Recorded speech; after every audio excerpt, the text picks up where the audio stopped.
नमस्कार शेतकरी मित्रांनो, मी आनंद फुटाणे, सहाय्यक कृषी अधिकारी, पिंपळटाका। आज कृषी विभाग महाराष्ट्र शासनाअंतर्गत असलेल्या आत्मा विभागामार्फत मौजे पिंपळटाका येथे महिलांची सोयाबीन पिकाची नैसर्गिक शेतीशाळा आपण आयोजित केलेली आहे। या शेतीशाळेमध्ये जे नैसर्गिक कीटकनाशक 0 रुपयामध्ये बनवता येणार दशपर्णी अर्क आपण त्यांना बनवलेला आहे आणि सर्व महिलांना वाटप केलेलं आहे। दशपर्णी अर्क बनवण्याची काय प्रक्रिया आहे, अशा झाडांचा पाला ज्याला शेळ्या मेंढ्या खात नाहीत अशा 10 झाडांचा पाला, खास करून कडुलिंबाचा 5 किलो पाला, त्यामध्ये रामफळ, सीताफळ, निरगुड, करंज, पांढरा धोत्रा असे विविध 10 वनस्पतीचा पाला 2-2 किलो जमा करायचा आहे। त्यानंतर 10 लिटर गावरान गाईचे गोमूत्र, त्यानंतर 2 किलो गावरान गाईचे शेण आणि 200 लिटर पाणी हे एका ड्रम मध्ये टाकायचे आणि हे पूर्णपणे आंबवण्यासाठी आपल्याला 35 ते 40 दिवस हे दशपर्णी अर्क ठेवायचे। त्यानंतर व्यवस्थित सुती कापडाने हे गाळून घ्यायचे। गाळून घेतल्याच्या नंतर आपल्याला एकरी 250 ml दशपर्णी अर्क 20 लिटरच्या पंपासाठी वापरायचे आणि फवारणी घ्यायची। हे दशपर्णी अर्क सर्व पिकांसाठी चालते।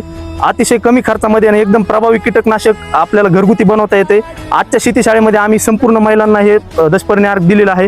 तुम्ही देखील घरगुती बनवा। शेतीवरील जो आवाजावी खर्च आहे पिकावरील तो कमी करा। शेतकऱ्यांनी या दशपर्णी अर्क कृषी विभाग महाराष्ट्र शासन आणि जो आत्मा विभाग आहे त्या योजनेचा लाभ घ्यावा। धन्यवाद।